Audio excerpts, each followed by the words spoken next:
Welcome back to Setting the Edge, Week 6 of the college football season. I'm Ronnie Vaughn at VaughnR16 on Twitter. I'm joined by my co-host, Ryan Zamichelli. He's at The Great Zambino, with an A, of course.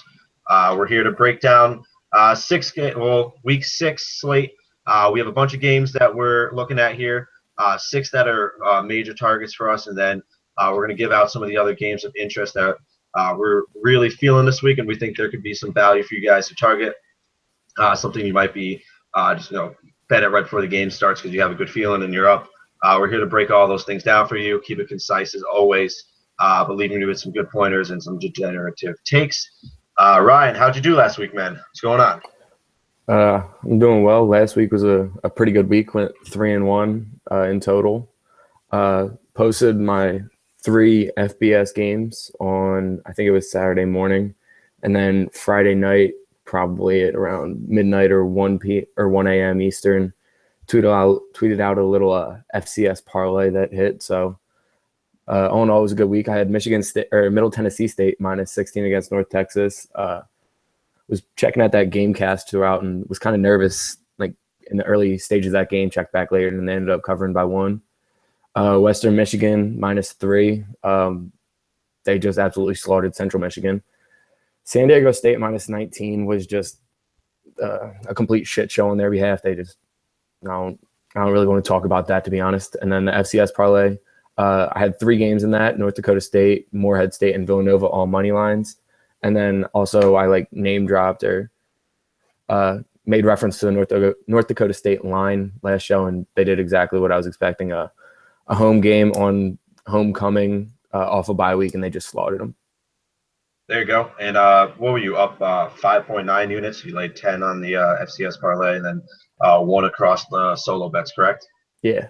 Yeah, you're up to 15-5 on the season, plus 13.5. Hot as always. I didn't do too. I think I did all right last week. I've year to date 16-12, which is I'm plus 2.85 units in college football, so that's all right. That's manageable. Back-to-back winning weeks. I just need to break one week off where I only I might go like 4-1 or 5-1 or something. But Thursday I had under 49 in the UConn at Houston game. I swear that game was going under, and then UConn ran that long touchdown in right before the half. I thought that was the game because it only went over by 1 score, and Houston was not going to put their the pedal to the gas on this team that UConn can't even score the ball at all. Lost with 1.1 on that one. Friday, I had Washington minus 3.5 against Stanford, and I am an owner in a Pac-12 North division title from Washington, so I put all my eggs in one basket on this game too. Rode Washington to a smoking outright win against Stanford. Then Saturday, I too was on Western Michigan. I felt that was not enough points, minus 2.5.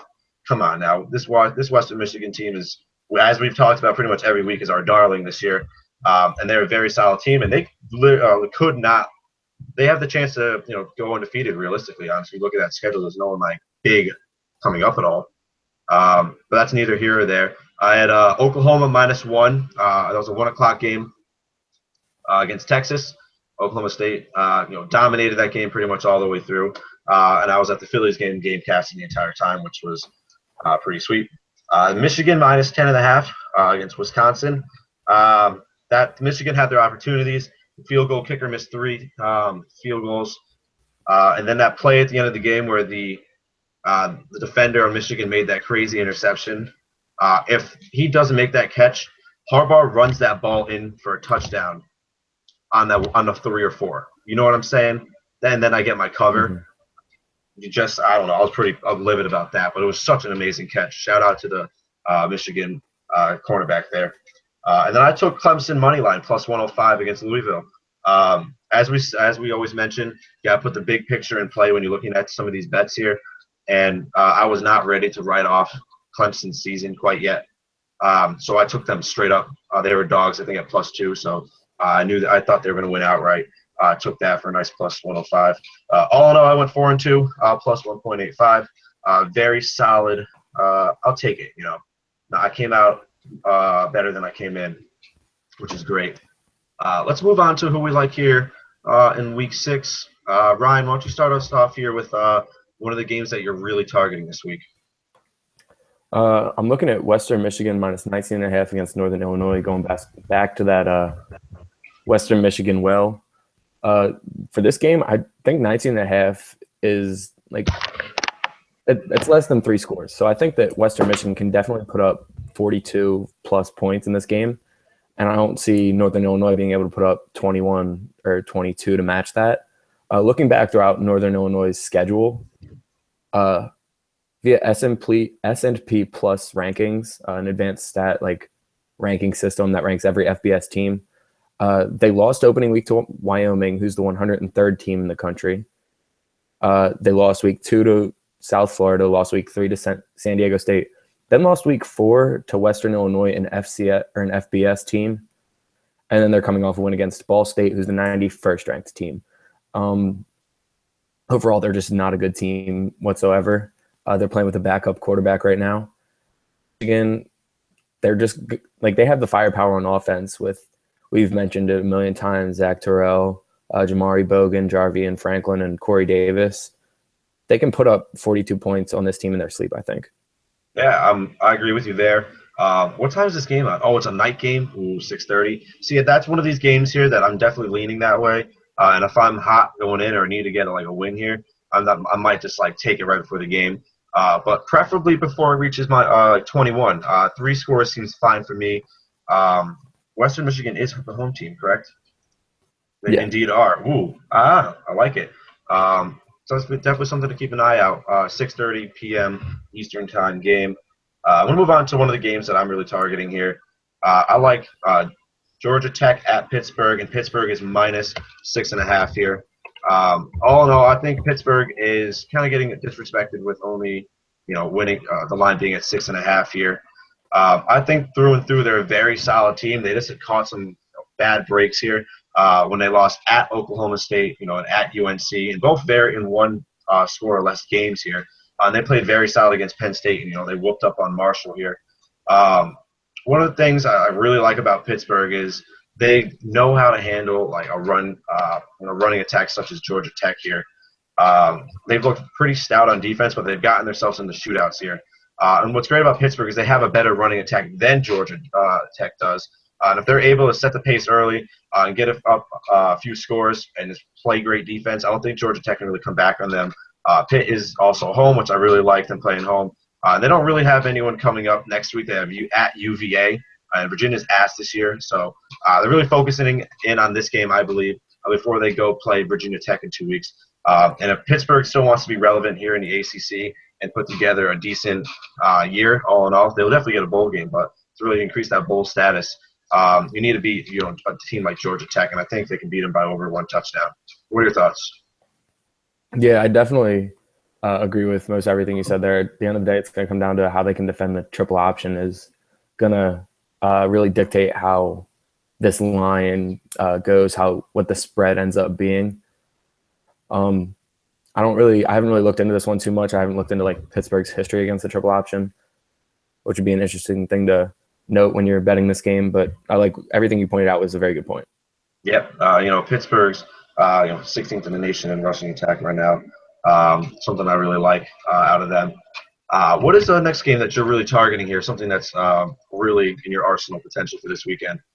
When I look at Stanford minus 7.5 against Washington State, that one just jumps out at me as saying Stanford's season isn't technically done. If they can manage to win the Pac-12 with 1 loss, I think a 1-loss Pac-12 team makes it to the playoff. So their season isn't completely dead after that game. They were without on that defense, 2 cornerbacks, and then they were without a couple other players, and then they got just atrocious quarterback play, and it just snowballed after that with McCaffrey not being able to bust anything loose. Actually, I'm seeing the line at -7 now at home against Washington State. Washington State has one of the worst run defenses in the country. Christian McCaffrey at home is just a god amongst men. So all those things really add up for me. And then David Shaw at Stanford has a really good history after a loss of covering the spread. If Stanford ends up having their 2 suspended or cornerbacks who didn't play, then I'm totally locking this one in 100%. because the only threat to this line is Washington State's ability to put up points through the air, which is what Jake Browning hurt them with last week. So getting those two cornerbacks would definitely be a huge piece to covering the spread. But even without that, I still like it at -7. Yeah, exactly. This is one of the games where they come off like a pretty shitty loss, and they're just getting beat up by the coach all week long. And McCaffrey has to come back and lead his team to victory here. It has to put on a absolutely awesome performance. Maybe Stanford just kind of rolls over at the end and lets Wazoo just toss the ball around the air and catch a few late scores and bring it close. That's kind of what I'm getting from this read here. But this was on my games of slight interest that I might potentially take. It is the 10:30 at night game, which is awesome. Love games like that. So that's something I'm looking at for sure here. The next game I'm looking at here, we have Maryland at Penn State. And right now I'm seeing Penn State is dogged at 1.5. The last time I checked here, Penn State is one of the most elusive backs in the league in Saquon Barkley. They're at Happy Valley, which is not a place that you really want to catch a team at all. Trace McSorley for Penn State has also looked very solid through and through. 6 touchdowns only this year, but that's all right. He's thrown for 1,284 yards. But everyone thinks this Maryland Terrapins team has really turned the corner around, when I really don't think they have. All right, so hear me out. They blew out Purdue last week, right? Purdue sucks. They're a terrible team, as I've bet against them. I bet them earlier this season and learned that pretty quickly. They're not a good football team. They think they can score, but they can't. They have no offense. And then Maryland beat them by 50. And then last week it took them to double overtime game against a UCF team that I don't think's honestly that good. They're okay. They're not great. And then they whoop on like FIU and Howard, and then they let Rutgers score 41 points against them last year. Let's remember that, right? They let Rutgers team put 41 points up on them. That's disgusting. I'm not ready for this Maryland Terrapins team to go on the road into Penn State and beat them. I think Penn State was coming off a very solid win last week against a solid Minnesota team in overtime. I'm really hype about that. I think James Franklin gets the guys to win outright here. What are your thoughts? Yeah, I definitely look at this game and definitely lean towards Penn State.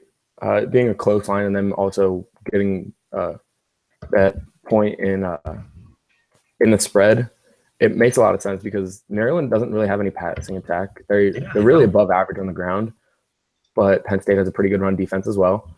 Yeah. Just the fact that Maryland flat out cannot throw the ball, I think is going to be an issue. It's Happy Valley, it's Beaver Stadium. It's going to be loud. It's going to be tough for them to communicate and everything.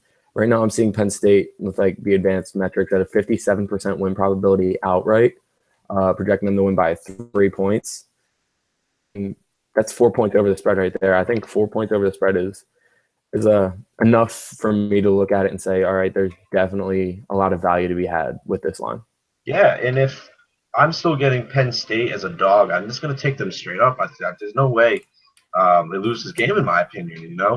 Maryland really hasn't played anyone at all this year. I think the big thing with this is it could be a look ahead because they have Ohio State next week. Yeah, that's true. They are hosting Ohio State this week. Next week, rather, and then Maryland has to just play Minnesota. Actually, Penn State has a bye before Ohio State. Oh, so they have a bye. Yeah, so they can. I don't know, man. I like this Penn State line. Saquon Barkley, look out for him. He's a very solid player. All right, now we're going to go into a next game. We're on opposite sides on here. We have that North Carolina Virginia Tech game. Why don't you start us off here and why you are on Virginia Tech? All right, so I'm on Virginia Tech in this game because just the sandwich game factor and then the bye week. I'm seeing them at +2.5 right now. Let me double check, make sure. Now I'm seeing it +2. +2 still, the only difference there is that you get the push instead of the win at a 2-point win. I'm seeing them at a 54% win probability. They're coming off the bye. They have North Carolina in a situation where they just came out of a crazy game at Florida State that I don't know. I'm not really one to look into it, but winning by 1 on a last second field goal can be a draining effort, especially in Florida State. And then North Carolina also has the sandwich game with Maryland or Miami coming up next week. And then to go with that, their strength, Mitch Trubisky at quarterback, going up against Virginia Tech's pass defense, which I'm seeing by advanced stats is the second best in the country. I think it's like North Carolina's strength goes against Virginia Tech's strength, and Virginia Tech's strength is just like absurdly good because like seeing them second in the country. Plus 2 points, I think with the bye week and the sandwich game, they can definitely cover this, in my opinion. So it's just going to be down to the wire all the way through pretty much for this game. I love me some North Carolina this week because of Mitch Trubisky and what he's done this year. Pretty much the only guy in the nation, I think, that hasn't thrown a pick yet. 1,700 yards thus far, 13 touchdowns. And his wide receiver, Ryan Switzer. So he has 55 targets this year, right? And he does not have a drop. That's the most out of all Power 5 receivers. And, yeah, what you were saying about Virginia Tech's pass defense, it's incredible. They are giving up only like 41% of passes. That's absolutely stellar. But you're all your points are correct here with the sandwich game. North Carolina's in like their toughest stretch right now, but that's why I think they're ready to go because you look at their schedule through and through. It's the hardest. Well, I don't know. Don't want to call it one of the hardest schedules that I've seen thus far. But they opened the year at Georgia, and then they have Illinois, and then James Madison. But then they play Pitt, then at Florida State, Virginia Tech, at Miami. Two of those are ranked teams. Georgia's a ranked team. And this was the beginning of their season here. And you look at the rest of their season, they play Miami next week, obviously, as I mentioned. Then they play Virginia, Georgia Tech, Duke, Citadel, and then they close the year with their rivalry game, NC State. There's really nothing to worry about in between Miami, once you get past Miami until you've played North Carolina State, really.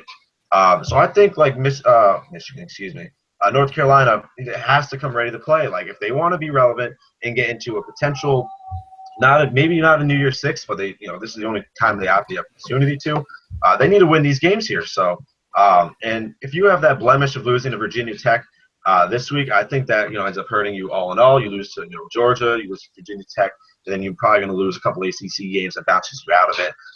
So if they're going to make their stance as a potential New Year's Six team, they need to beat Virginia Tech this week, and then they need to beat Miami next week. So I think it starts here. They're coming off a huge win at Florida State. Shocking the nation on that field goal. That was beautiful. Give me them. They win by 3 here. It's gonna be real close all the way through. Probably one of my favorite games of the season, rather this week. Now let's move on to some games that we have some slight interest in. Something that we're potentially leaning. But the first 3 that we talked about each are pretty much almost locked in. We'll tweet those out and we'll put those out on the website, settingtheedge.weebly.com. I'm going to go back to the well here, as I always do. UConn +3, and they are hosting Cincinnati. Now, talk me out of potentially betting UConn here at the 11:30 a.m. game. I don't have anything to talk you out. I don't really have any good insight on UConn football like you do. So. I mean, I guess if that's one of your leans, I'll leave you to it. I probably won't look into this game very much, to be honest. I don't know why I do this to myself, but UConn always has one of those wins against a solid American team, and it's maybe seems fit. I don't know. We'll see. That's just me and my UConn bias. +3 at home. I don't know. Yeah, just saying. It's just kind of a just saying, but not a saying thing, like I did last week with LSU that ended up covering. But one game I actually really do like, Iowa +1 at Minnesota. I am a holder in a Big Ten West Iowa winner, so kind of need Iowa to win this game here, +1. Do you think Minnesota wins this game outright? Like they're favorited here, but Minnesota, Iowa seems to have always gotten the best of them. Do you have any thoughts on this game? Iowa just hasn't been very impressive at all as of late. They're still a good football team. I think it's going to be a close game. It being at Minnesota is definitely going to bode well for Minnesota. If it was in Iowa, I don't think they would have very much of a chance in this one. But like if it was in Iowa, I think it'd probably be like a 7 to 10 point game. It being in Minnesota makes it definitely a lot closer. But the last 3 weeks for Iowa haven't been very good. They played North Dakota State, and their overall percentile performance was 30%. They played at Rutgers and won by 7 in a 50% percentile performance. And then Northwestern, they lost last week by 7 at home. 15%. They just haven't really played well as of late. I'm not like it for you. It's a big picture bet with which I can completely understand because in the Big Ten West, there's just not a whole lot of competition preseason when you look at it of who's going to really fight with them for the Big Ten West. And then looking at it, this is a must-win game essentially, as you can pretty much call every single Big Ten game for Iowa from here on out. They're big competition now. Like preseason, we were probably thinking it's going to be Iowa head and shoulders ahead of the rest, and then Wisconsin maybe in a close second. Now it's looking like Nebraska could be a legit team, and then Wisconsin, of course, is just putting up a really strong fight against everybody. If Iowa wants to win the division, they're going to need to win this game. So I can completely understand a big picture bet here. Yeah, and if I had known about how good this Wisconsin team was looking this year, I might have not taken Iowa because I thought Iowa, like you had mentioned, was just going to run away with the division. But if they still want to win the Big Ten West here, they have to win this game. And then they have Purdue next week before they go and they host Wisconsin, which is going to be a great game. So got to go, step by step here. Beat Minnesota. That's going to be a closer game than what the Purdue game will be. You got Wisconsin coming up, so that's one of my leans here. I like Iowa +1. What other leans that you are looking at here that might find your way onto your card for the week? I'm looking at TCU against Kansas at -28.5 right now. Honestly, I think buying that extra half point, if you're able to on your book, I would definitely do that. It would push it down for me to -28, and then the line would be -120. I like that a lot because, I mean, TCU's just looked pretty good every game except for Arkansas. And then the first 3 quarters last game, they didn't look very good at all. But at the end of the day, it was a 6-point loss to a good Oklahoma team. And now they get just the team that everybody and their mother's running over in the Big 12 in Kansas. You saw Texas Tech just absolutely annihilate them last week in a midweek game. Memphis annihilated them the week before. Ohio beat them by 16. And then they got a gimme game against an awful FCS team. The 118th ranked team in S&P Plus against the 20th ranked team. 4 touchdowns to me isn't enough. They have the projected score at 45-20. I honestly think that TCU could put up upwards of 55, maybe close to 60. And then I'm not sure if Kansas is putting up that 20 because they've only put up 20 against Rhode Island and Ohio this year. And so I just don't see TCU being the team that they really break through with that offense and put up a lot of points and keep up and cover. Yeah, pretty much for me is if Kenny Hill doesn't really have a great game and TCU kind of takes their foot off the brakes, that's where this game kind of scares me. Nothing about the past games between these two teams means anything to me. Kansas sucks.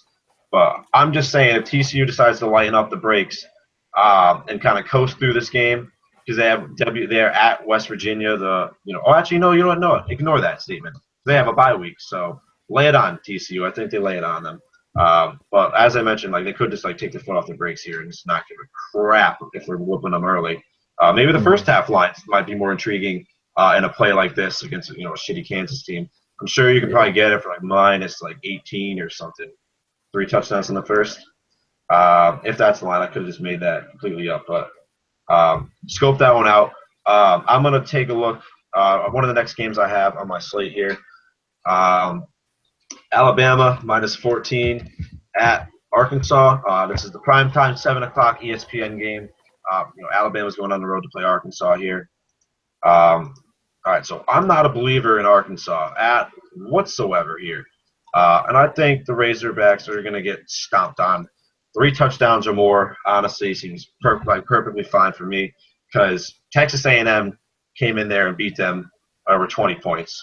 What says Alabama can't come in there, and beat them by over 20 points? I know Texas A&M is a bit more of an explosive offense, but Bama's defense is just going to shut down this Arkansas offense that I really think is overrated. Honestly, what are your thoughts on this Alabama-Arkansas game? Yeah, championship teams don't lose road games. Nick Saban, it doesn't seem like he's been happy with a single performance other than maybe the USC game in week 1 against Western Kentucky. He said that was the angriest he'd ever been after a loss. Ole Miss, or after a win, yeah, my bad. Ole Miss, they didn't look too great in the first half, ended up still winning because they're just that much better of a football team. Kent State just throw that one out the window. And then Kentucky last week, honestly, I feel like they're probably a little bit mad that they only won by 28. And that's saying a lot for an Alabama program in the SEC. 2 touchdowns, yeah, I don't think that's enough for Arkansas. I can completely see them on the road just going in there and Arkansas like totaling for 9 points and 200 yards of offense in the entire game. And like maybe 7 of those 9 come on like an interception or a fumble and then a stupid safety by Alabama. Yeah, exactly. Like there needs to be some like absolute fuckery going on in this game for something to happen. But that then you look, here's the contrarian side, which is why I may or may not take this game here.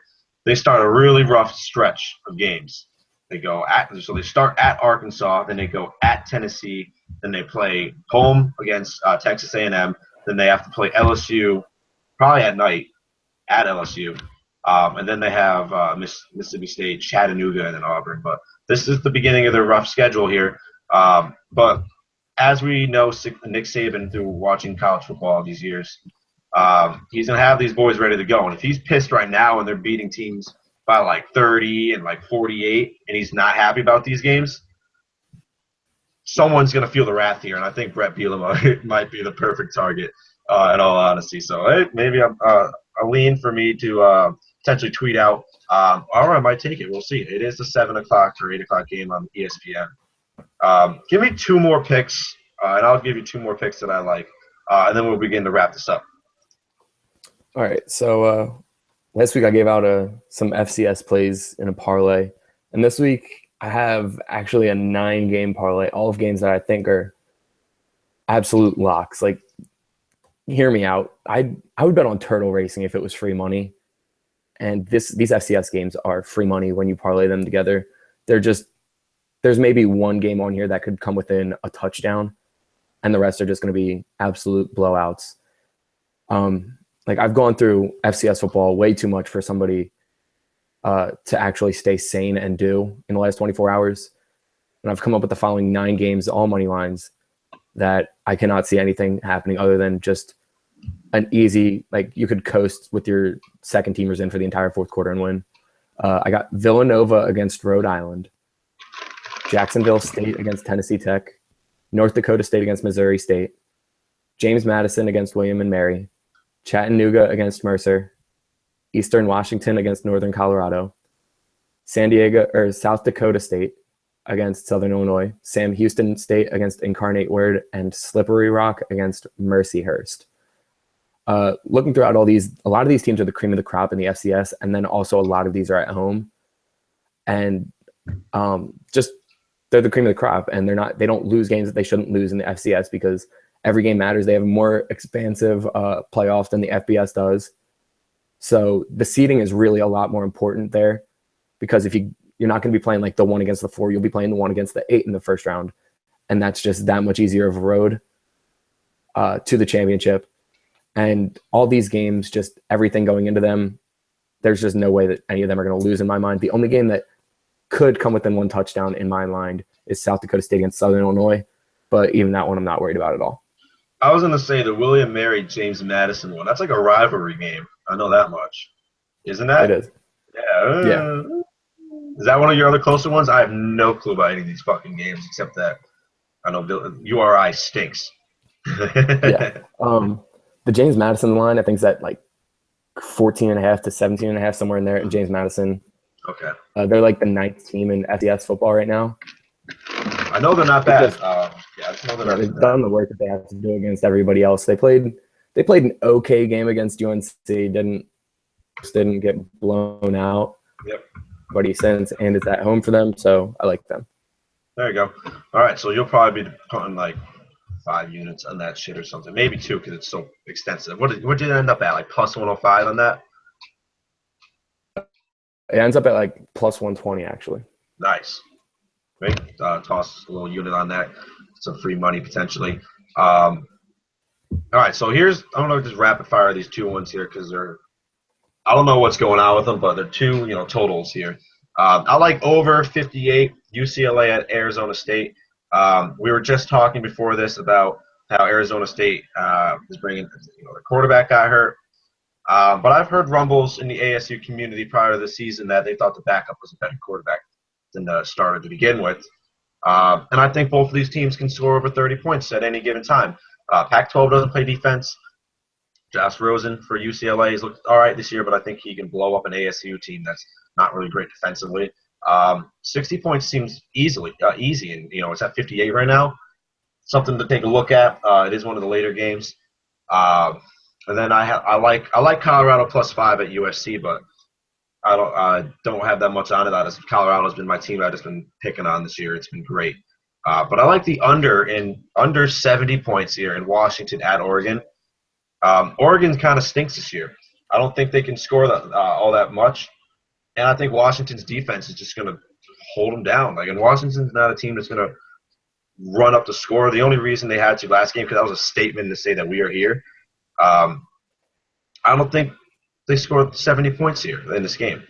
Seems like a lot for very talented defense, one of the top in the nation with Washington, and an Oregon team that kind of just sucks all the way through. Do you have any thoughts on either of those games here? No, I don't have anything to add or anything that would be any different than anything that you've already points with the good defense against the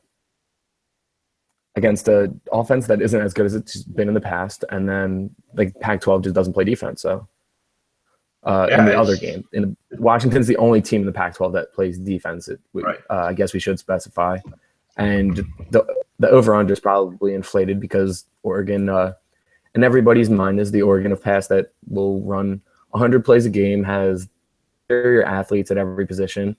They can beat you in a race at any position, and then they're just going to sling it down the field and run the ball, like run it outside 100 times. But Washington just isn't going to allow that. I feel like they're playing every game is Washington's Super Bowl from here on out because they've gotten through the marquee game on their schedule. They run the table. They go to the playoff if they run the table. So yeah, I think that's a very, very good point. Yeah, and you know what? They have this Oregon game, right? And then they go on a bye. And then with that bye, they'll prep for Utah and Cal, or Utah and USC and Cal are the only games later. But they can run the table if they win these games. I think they play stellar defense in this game. I see the spread on this game is 9 right now, 9. So this is pretty much telling me that the score is going to be 40-30. I don't know about that. I don't think the Ducks score 30 on this Washington team, nor do I think the Huskies decide to put up 40 points in this game either. Give me the under here. That wraps up Setting the Edge Week 6 college football gambling preview. Hope you guys enjoyed it. Make sure you guys follow us on Twitter. I'm Vaughn R16. He is the Great Zambino with an A. And make sure you follow our account as well at settingtheedge_. Check out our website at settingtheedge.weebly.com. We have all our posts, our picks posted up there, our video podcast, and our NFL show that we record on Thursday will be up tomorrow as well, or will be recorded tomorrow rather. We'll be giving out some picks there too. Make sure you follow those Twitter accounts and check out the website. We'll be giving out our picks official, or they'll be starting probably Thursday. I don't know if you're tweeting out any of yours tonight, or if you're going to be betting on that Georgia State game that I know that's on TV. So we'll see about that though. Any last words, Ryan? No, I think we got to everything. All right. As always, stay within your limits when you bet, and best of luck to everyone in their Week 6 gambling endeavors. See you.